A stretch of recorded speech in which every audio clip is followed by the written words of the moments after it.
dispensed with. Without objection. Now, Mr. President, last night was a low point in the recent history of this chamber. With the government shutdown only days away and a default crisis coming in a matter of weeks, the Senate was faced with a simple and urgent question. Shall the members of this chamber allow the federal government to pay its debt and stay open? Or will its members accelerate our country towards a shutdown and a first-ever default? Yesterday, we got our answer. Republicans voted unanimously, to block legislation to keep the government open and prevent an unnecessary default on our debt. Republicans are now the official party of default, the party that says America doesn't pay its debts, the party that runs up balance on the credit card, receives an invoice in the mail, and sends the bill straight to the shredder. No average family could get away with what the Republicans are trying to do, that's for sure. But Republicans here shrug their shoulders and say, we incurred the debt, but we don't have to pay it. Republicans would let the country default for the first time in history, and it will be the American people who pay the price. Now, Republicans have said for weeks, that the United States must never be allowed to default. They said the debt ceiling, of course, needed to be raised. They said to do so otherwise was to play with fire.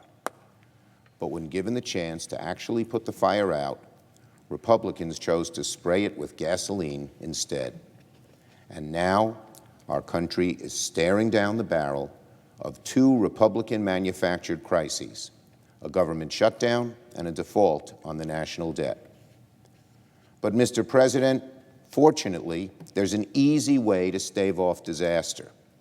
Last night, the Republican leader, I believe he did again this morning, last night and this morning, the Republican leader cited an example from the 2000s, during which Republicans held unified control of government and provided the votes to increase the debt limit. The Republican leader said that example, quote, was exactly the situation we're in now. What Leader McConnell conveniently left out is that back then there was a consent agreement requested by the Republican Majority Leader that cleared the path for the Senate to vote to increase the debt limit at a majority threshold, only one party, allowing the minority party to vote no, but also preventing a catastrophic default. Let me be clear. I am still of the belief that addressing the debt limit, which includes debts incurred by both parties, should be done in a bipartisan way. But let's see if Leader McConnell truly wants what he's asking for, truly wants what he favorably looked upon as happening in the early 2000s to allow to happen again. Later this afternoon, I will ask unanimous consent for the Senate to hold a vote to increase the debt limit at a majority threshold. In other words, we would get consent that you only need 50 votes, not 60, on this vote to increase the debt limit, and that's what happened in the past. It would be very similar to the process that Leader McConnell cited yesterday, favorably, which allowed for the debt limit to be increased without the minority party providing any of the votes needed to do so. So if Republicans want to abscond from their responsibilities, not vote to pay the debt they incurred, so be it. That's a bad thing. It's a bad precedent. But this is the way out. It is a way out. It's a straightforward proposition. If Republicans really want to see debt ceiling raised without providing a single vote, I'm prepared to hold that vote. I can't imagine the Republican leader would object to his own request. His own request. Now, taking a step back, Mr. President, we need to remember that we didn't have to be in this position at all. We could have been well on our way to resolving these avoidable crises last night.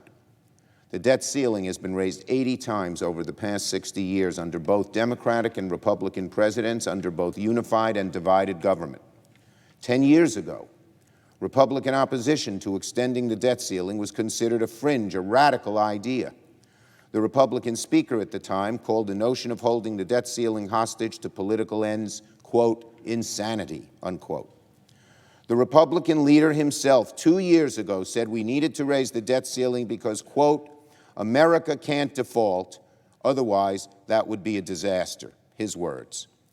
Well, after last night, it's clear insanity and disaster are now the Republican Party line, and it's endangering the very bedrock upon which both our economic viability and financial credibility stand.